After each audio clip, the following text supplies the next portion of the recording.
Salut les clasheurs, et bien voilà, une nouvelle vidéo chez Siegfried 666, cette fois sur les manières de défendre avec les bases. Donc contrairement aux autres jeux de Clash, quel que soit le jeu en général, la formation de la base est pas intéressante en soi dans le sens où on n'a pas à bloquer l'arrivée des héros avec nos murs, mais plutôt à les dévier pour les attirer là où on veut qu'ils frappent. Sachant que dans Castle Clash, un héros ne prendra pas pour cible un bâtiment s'il est à au moins à 5 murs d'écart.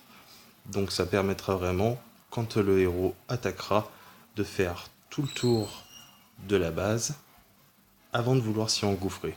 Certains héros avec une forte portée essayeront de casser les murs à ce niveau-là, sur les extrémités, mais ceux qui sont au corps à corps feront tout le tour par le bas, se mangeront les pièges de héros et iront directement jusqu'à la tour qu'ils avaient pris pour cible de base.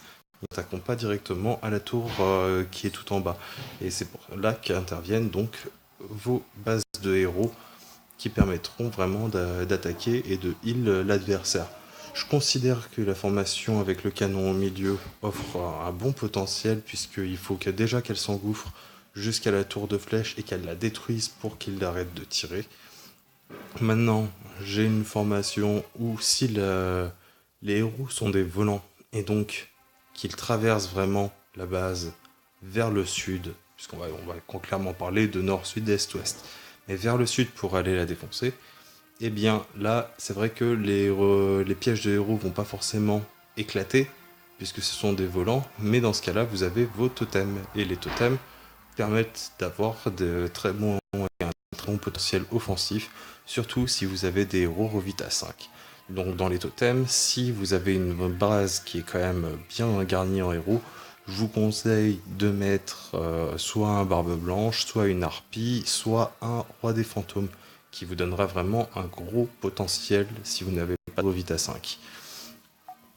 Ensuite, pour la faction que je préconise pour la GDG, celle qui a vraiment montré le plus ses fruits, c'est la formation en V.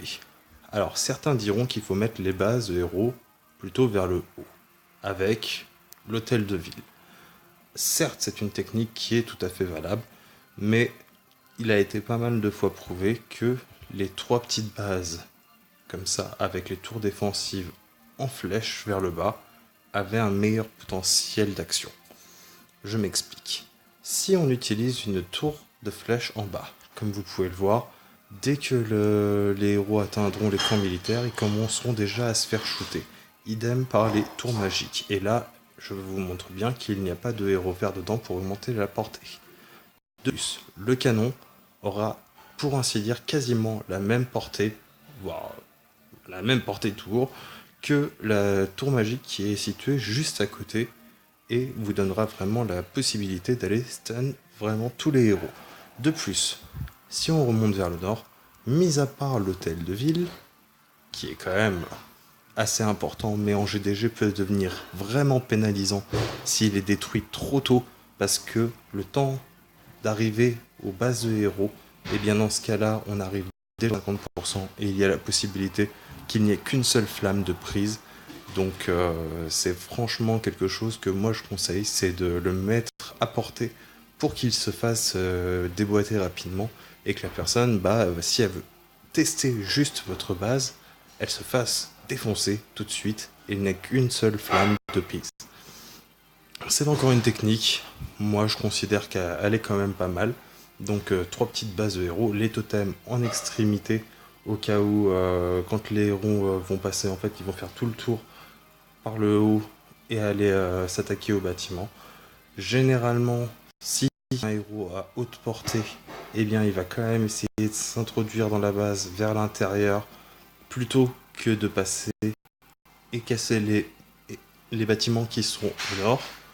Dans ce cas-là, votre tour magique a quand même une certaine portée qui prend en compte toute la possibilité de couvrir votre base de l'intérieur.